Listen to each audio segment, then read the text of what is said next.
سپینا پګړی دی وتړلا ګلا چې به قدر د دستار ونکې اوس خو رهبر د مسلمان امت شوې چرته غلط غوندې گفتار ونکې سپینا پګړی دی وتړلا ګلا چې به قدر د دستار ونکې اوس خو رهبر د مسلمان امت شوې چرته غلط غوندې گفتار ونکې اوس خو رهبر د مسلمان امت شوې چرته غلط غوندې گفتار ونکې اوس به وارث د پیغمبر یادېږي اوس به په ټولو کې بهتر یادېږي اوس به وارث د پیغمبر یادېږي اوس به په ټولو کې بهتر یادېږي اوس به د نوم سره مولا لیکل شي اوس چې مزل په خطا لار ونکې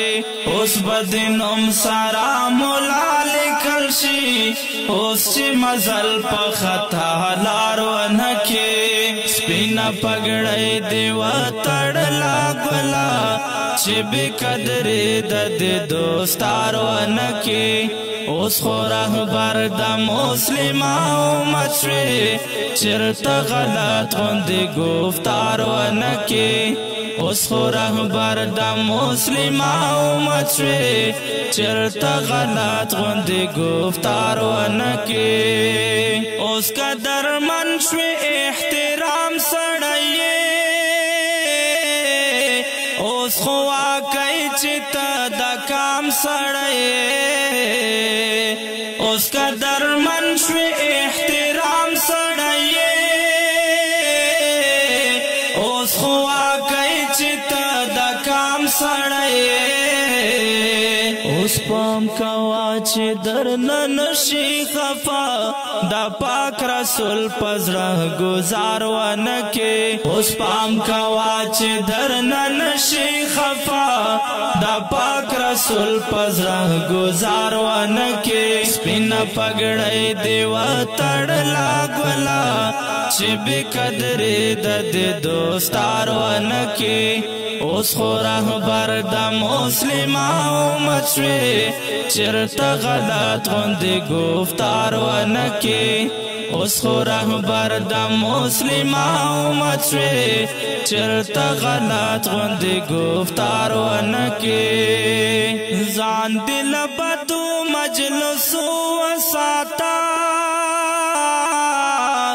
هم یې له بدو عملو وساته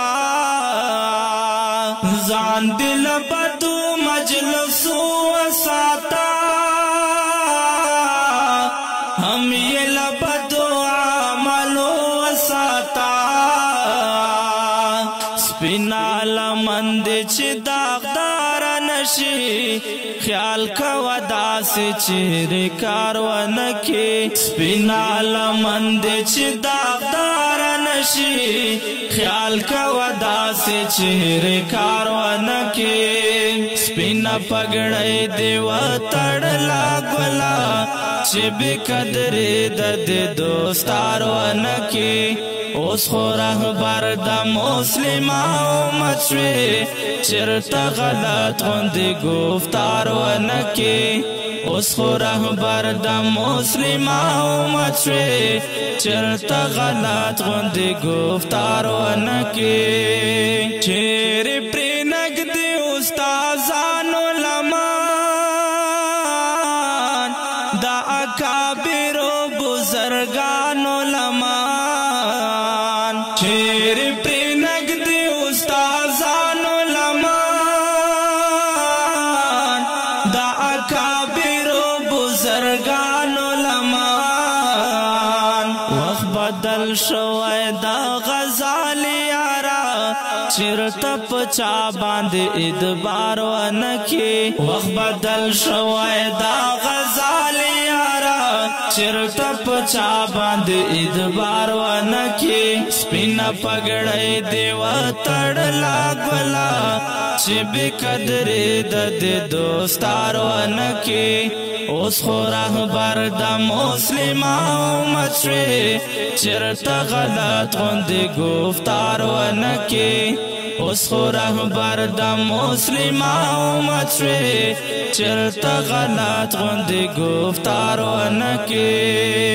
ډیرو قدرمن اوریدونکو دا نصیحتي ترانه هر نوي فاضل ته ډالۍ کوو. اواز او قلم د جنید اقبال غزالي مروت ریکارډینګ ولا سټوډیو لکي مروت والسلام. سپینا پګړې دیوا تړلا ګلا